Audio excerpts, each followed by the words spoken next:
Well, howdy there, Internet people. It's Belle again. So today, we're going to talk about Trump's America finding out. Open enrollment for Affordable Care Act plans began on November 1st, and enrollment will be open through January 15th, 2026. Americans all over the country are now seeing the actual numbers experts said would be coming, since Republicans refused to extend the Affordable Care Act premium tax credits in Trump's One Big Beautiful for Billionaires package, and have now shut down the government to avoid extending.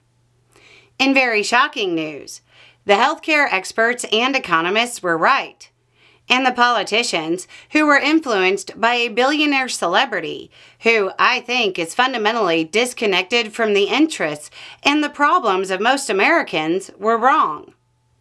Health research nonprofit KFF said the monthly cost could rise by 114% on average if the credits weren't extended.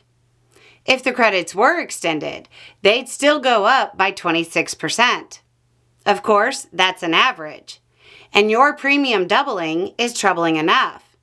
But a lot of people are finding out they aren't the average. Some, like two people who are small business owners in Utah, were paying $495 per month for health insurance.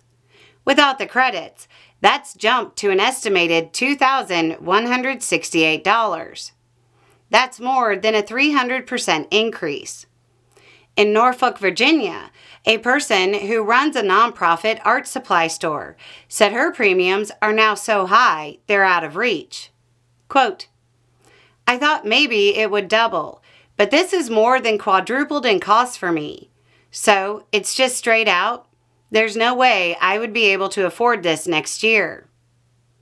The states that stand to lose the most are the ones you'd expect during a Trump administration: red states.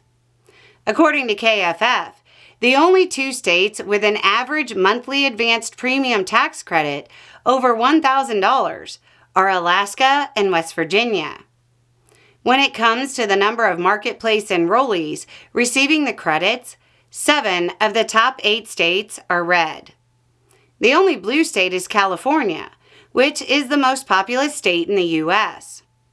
Here's Marjorie Taylor Greene on the impasse. Here's why I am angry. The Democrats passed Obamacare, but yet the Republicans have never done anything to correct the problems that exist with it. And I blame my own party. That's absolutely wrong. And I don't think it's an easy thing to fix. However, it's something that we should have a plan for.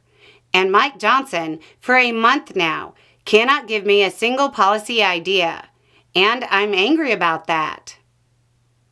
This long-projected price hike is becoming real for tens of millions of Americans as the government is shut down.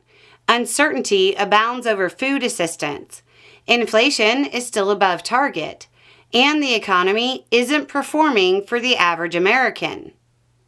I'm going to suggest the policy idea she's looking for is the one Democrats have been suggesting since the One Big Beautiful bill. Stop handing the rich tax cuts and keep the tax credits for the working class. Anyway, it's just a thought. Y'all have a good day.